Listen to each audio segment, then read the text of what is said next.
Amigos telespectadores da Rede Vida de Televisão e do programa Páginas Difíceis da Bíblia. Hoje é domingo de Páscoa. É o domingo mais importante, ou melhor, o dia mais importante do cristão no ano litúrgico. É o dia da vitória. É o dia da vitória da vida sobre a morte e de toda a vida sobre qualquer morte. E por isto mesmo, para aqueles que celebraram a paixão e morte de Cristo e hoje se alegram com a sua gloriosa ressurreição, vão os nossos votos aqui de uma feliz Páscoa, santa também, mas sobretudo alegre. E uma fé consolidada e certa da nossa vitória final em Jesus Cristo ressuscitado. Alguma pergunta? Não. Concluindo lá da semana passada, sobre a Virgem. Nós estávamos falando da concepção virginal e estávamos chegando ao desfecho quando encerramos nosso programa. E hoje temos que falar disso no dia da Páscoa. Pois é. Né? Bem, fechamos o cerco. Nada há que a tivesse preparado no Antigo Testamento. Nenhum judeu esperava uma coisa destas, do Messias. Nada há que a tivesse preparado no judaísmo extra-bíblico.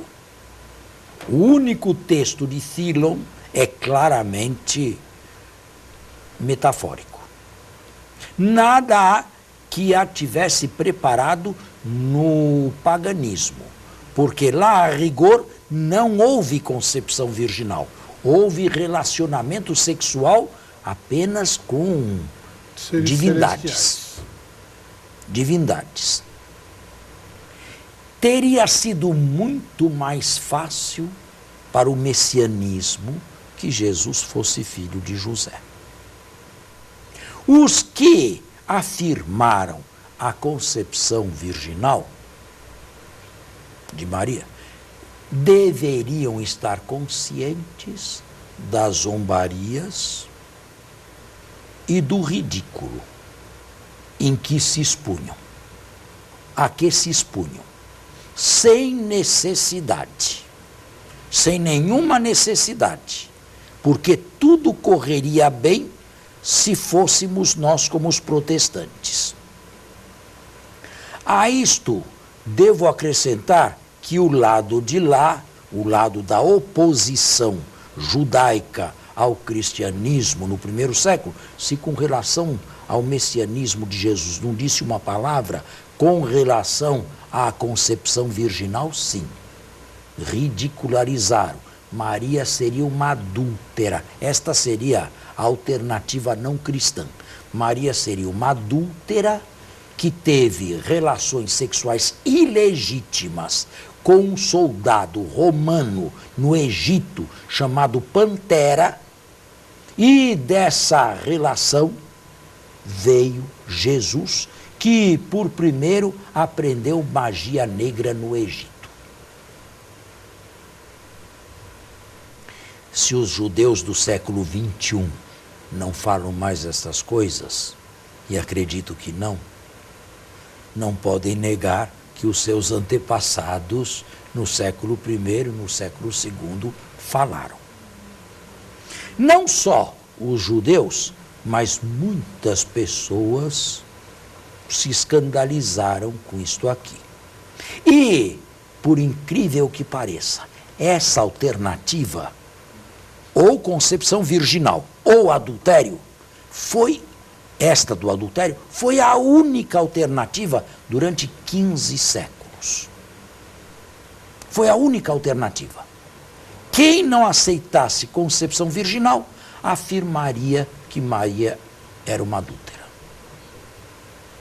Foi preciso chegar Lutero, 15 séculos depois, a afirmar que os pais de Jesus não eram ilegítimos, eram honrados, e que Jesus teve um nascimento decente, honrado, mas nasceu de pai e de mãe, de um relacionamento sexual normal entre um homem e uma mulher.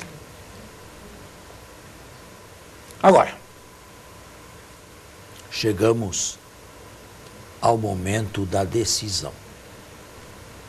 O que eu vou dizer agora, talvez decepcione uns e outros, progressistas e conservadores. Por quê? Talvez eu não contente a ninguém, mas não importa. É o que honestamente se pode afirmar. Honestamente e por vias científicas, nós chegamos até aqui só. Não é mais possível ir além. Que significa isto? Isto significa que por vias meramente científicas, as portas estão abertas em ambas as direções. Tanto na concepção virginal, quanto no nascimento normal. Não há possibilidade científica, repito, de ir além. E isto deve valer também para os protestantes, que afirmam com muita segurança que foi um nascimento normal. Como é que eles provam isto? Também aqui parece ser, do lado de lá, uma ideia pré-concebida, quase que uma ideologia, ou uma visão, assim, a priorística. Do lado católico romano, e nós somos católicos romanos, nós devemos dizer que dentro ou diante de uma lacuna científica, interveio o magistério da Igreja. Não digo magistério extraordinário, porque a mim não me parece que nenhum concílio ecumênico do passado se tenha pronunciado sobre isto. Éfeso tratou bem mais da questão da divindade de Jesus e Maria, Mãe de Deus, do que propriamente do nascimento virginal de Jesus. Mas por ensinamento e por magistério ordinário, para mim, esta questão é normativa para nós católicos. Por magistério ordinário, a Igreja sempre afirmou, em todos os lugares afirmou, e não admite nenhuma outra afirmação que não leve em conta também a parte biológica. Eu me recordo que na época imediatamente pós-conciliar, nos anos 68, 69, 70, havia muitos que falavam na virgindade do coração. O importante é a virgindade do coração, é ter um coração virgem. A reação da Igreja foi de uma violência extrema. Tudo bem, coração virgem, ótimo, com uma condição: não se toque na questão biológica. Não houve relacionamento sexual. Aqui entrou o magistério e nós, católicos romanos, aceitamos que o magistério fez luz para nós numa questão que cientificamente não podemos dirimir, só por vias científicas. E talvez isto nos mostre que o método científico que eu usei até aqui tem os seus limites também, não é? Eu disse que descontentaria talvez a todos, porque nem afirmei cientificamente que houve, nem afirmei cientificamente que não houve. Simplesmente, para mim, com a ciência não dá para chegar até lá. Entendi. Está claro? Claríssimo. Ah, claríssimo. Agora, padre, Agora, são três coisas: nascimento em Belém, messianismo de Jesus e concepção virginal. Estas três coisas não estão vinculadas necessariamente entre si. Portanto, não é porque eu tenha colocado uma interrogação nas duas primeiras que valha também esta interrogação para a terceira. A terceira não está vinculada nem com a primeira e nem com a segunda. A pergunta que eu ia fazer, padre, essa iluminação que foi trazida pelo magistério da Igreja, ela encerra conteúdo teológico? Bem, uma vez que você aceita o fato e o dogma, é claro que você procura ver a racionalidade disso aí. Se Jesus tivesse nascido de Maria e José, Maria poderia olhar para o José para Maria, e um dizer para o outro, nós fizemos o Filho de Deus. Nós demos o Salvador ao mundo. Não. O Salvador do mundo, o Filho de Deus, não vem por vias normais. Ele vem diretamente de Deus. O mundo não pode se dar o seu próprio Salvador. E isso tem um conteúdo violentamente profundo, não é, padre? Tem. E bonito. Tem. E para estes evangelistas, Jesus era Filho de Deus porque não teve pai humano. Eles não chegaram à pré-existência. Nem Mateus, nem Lucas. Agora nós temos que fazer o nosso intervalo e voltamos. E agora? E agora eu ia perguntar, padre, quando o senhor diz, então, que a razão pela qual, ou melhor, uma vez iluminada a questão pelo magistério da Igreja e estabelecido que a concepção de Jesus é virginal, não é? Isso é dado. E a partir disso nós vamos entender teologicamente o significado, e o senhor esclareceu que o significado é que o homem não poderia se avocar ao desenvolvimento do Salvador, ele teria que vir direto de Deus. O dom de Deus vem de Deus, não dos homens. E isso explica de uma forma extremamente racional para nós essa questão. Eu acrescentaria um tema que Jesus, nascido virginalmente, é a célula germinal de uma nova criação. Que faz uma ruptura com aquilo que existe. A nova criação começou exatamente ali. É o novo Adão, daí o novo Adão. E que concatena, se coaduna com toda a história da salvação, né, padre? Perfeitamente. Então quer dizer que a Igreja pode ter estabelecido dogma, uma questão de iluminação, mas ela tem uma ciência profunda por trás. Mas eu gostaria de fazer uma outra pergunta, padre, porque tenho a impressão de que muitos fiéis se abraçam ou se servem muito dessa questão do nascimento virginal de Jesus, ou virginal de Jesus de Maria, naturalmente, para associar a ideia da cópula humana, do sexo humano, com algo que seja impuro. O senhor até usou essa palavra, pureza de coração, enfim, virgindade de coração. Existe uma relação entre isso? Que essa visão de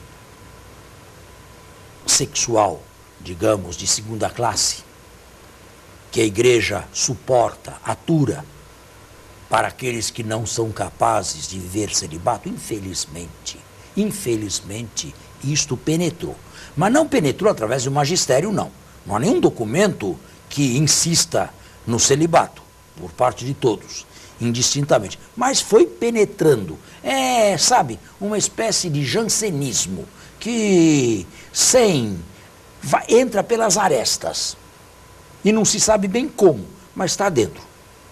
Claro que a concepção virginal de Jesus não quer de forma nenhuma depreciar o matrimônio e o relacionamento sexual justo, bom, legítimo, dentro do matrimônio. Só digo uma coisa, o sexo, mesmo no matrimônio, não é o ápice do amor, nem do amor humano. Se aquilo for o ápice do amor humano, está fadado a terminar. Porque o sexo é uma daquelas coisas que termina antes de nós. Se aquilo for o ápice do amor humano, está fadado a terminar. O ápice do amor humano é o ágape. Mesmo o amor humano tem que superar a fase puramente biológica e sexual. Mas isto dito, é claro que o sexo é algo legítimo dentro do matrimônio e dentro do ordenamento querido por Deus, ao criar um homem e uma mulher e ao unir os dois. É que isso hoje, isso que o padre está falando hoje, vai de encontro a secularidade, a esse mundo secular que nós temos hoje, que faz exatamente o contrário, põe a questão sexual acima de tudo. Não, você se lembra, não sei se você se lembra, das catequeses que sobre isso deu João Paulo II. João Paulo II afirmava que o relacionamento sexual sem amor é condenável mesmo dentro do matrimônio. Sim. É claro, porque aí viraria o quê? Vira promiscuidade. Uma coisa. E animal. Animal, mais nada. Quer dizer, degradar o ser humano a isso, é claro que é pecado. É evidente que é pecado. Agora, o sexo é um linguajar de amor. Agora, não acredito que seja o mais alto. Uma vez, alguém me perguntou para mim se eu era contra sexo ou fazia apologia da vida celibatária. Eu nunca fiz isto, mas uma vez eu me lembro que eu disse, o que é melhor, o que é mais alto, o que é mais elevado? Amar com sexo ou amar sem sexo? Olhemos para Deus. Como é que Deus ama? Deus ama com sexo ou ama sem sexo? Sim, naturalmente. Deus ama sem sexo. Então, o ápice do amor está em Deus, não no sexo. Agora, quem não for capaz de amar sem sexo, ame com sexo, mas dentro do ordenamento querido por Deus. Então, o celibato é superior ao matrimônio? Eu não diria isso. Eu não diria que é superior ao matrimônio, mas eu diria que é um estado escatologicamente mais avançado que o primeiro. Ou seja, mais próximo da vida de Deus. Não, mais próximo da vida eterna. Por quê? Porque já, de certa maneira, antecipa a vida eterna, onde não haverá sexo, neste mundo aqui. Por isso eu digo, é escatologicamente mais avançado. Só então, isso. Entra numa discussão muito profunda nisso daí, que nem é complicadíssima, porque você também não pode negar algumas questões humanas, né? Que são os desejos humanos, esse sentimento humano de sexo que vem naturalmente no homem e na mulher. É o instinto, né? Agora, não padre... é um instinto, não. Acho que mais que instinto, né? É natural do homem e da mulher.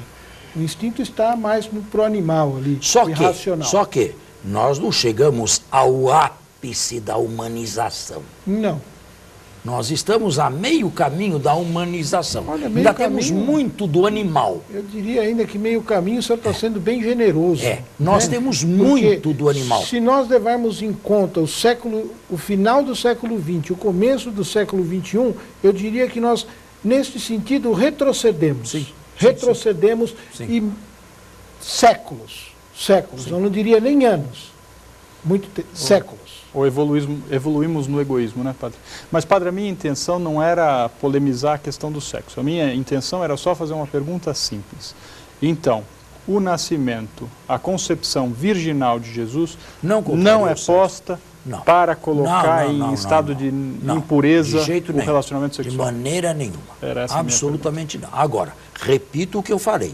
Uma vida celibatária para aquele que faz um voto, digamos, celibato, tem o seu valor também. Claro. Porque senão, para que fazer? Se tudo é igual e se tudo se identifica ou tudo se equivale. Perdeu sentido. Não.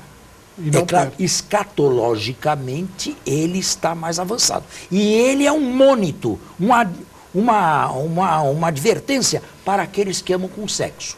Eu hoje uso o sexo, mas olhando para ele ou para ela, eu sei que haverá um dia que eu não precisarei mais disso. Agora... E nem por isso o meu amor diminuirá. Agora, eu imagino assim, como Como o senhor poderia dizer, então, para os nossos telespectadores, de uma maneira mais profunda, entendendo Jesus como o novo Adão e Maria, a Virgem Maria, como a Eva? Bom, que Jesus seja novo Adão está claramente no Novo Testamento, na carta de São Paulo aos Romanos. Sim. Mas Claramente. isso porque ele reinaugura o mundo, não é? Reinaugurou Como uma o senhor humanidade disse, ele nova. reinicia a criação. Uma humanidade nova. Sim. Agora, que Maria seja o contraponto de Eva, ou, para usar o termo exegético exato, Eva seja o tipo, Maria seja o antítipo, isto aqui não está na Escritura. Tá. Mas nós respeitamos os padres da igreja e respeitamos o magistério que se exprime dessa maneira. Só isso, nada mais. Perfeito, obrigado. Mas não que Maria seja o contraponto de Eva da mesma maneira que Jesus é contraponto de Eva, isso não é. De forma nenhuma. Ficou claro, padre. Bom, então, 3 questões, a meu ver, que envolviam os evangelhos da infância, foram aqui bem tratadas e espero que solucionadas. É isto que se ensina nas grandes e boas universidades católicas de nome hoje em dia. Prosseguindo a respeito da vida oculta de Jesus de 30 anos, nós não sabemos absolutamente nada. Como era Jesus? Que estatura Jesus tinha? Jesus era alto ou era baixo? Jesus era moreno ou era loiro? Tinha olhos azuis ou olhos castanhos? Tinha cabelos lisos ou cabelos encaracolados? Jesus era alfabetizado ou não? Jesus era culto até onde? Jesus sabia o quê? Jesus praticava esporte ou não? Jesus caminhava ou não? Jesus viajava ou não? Qual era o livro predileto de Jesus? O que Jesus conversava com José e Maria? O que Jesus fazia no tempo livre? Como trabalhava? Quanto exigia? Quanto ganhava? O que fazia com o seu dinheiro? Exatamente o que fazia com as suas mãos? Alguma vez esteve doente? Alguma vez teve um alimento predileto? Tudo isto está enterrado para sempre. 9/10 da vida de Jesus estão para sempre não sabemos sepultados. E nunca saberemos. Nós temos que nos haver agora com o único, último 10º que os evangelistas conservaram para nós e que nós chamamos a vida pública de Jesus. Isto vai ficar para o nosso próximo programa. Mais uma vez, Feliz Páscoa a todos, votos extensivos a todos os familiares, parentes e amigos.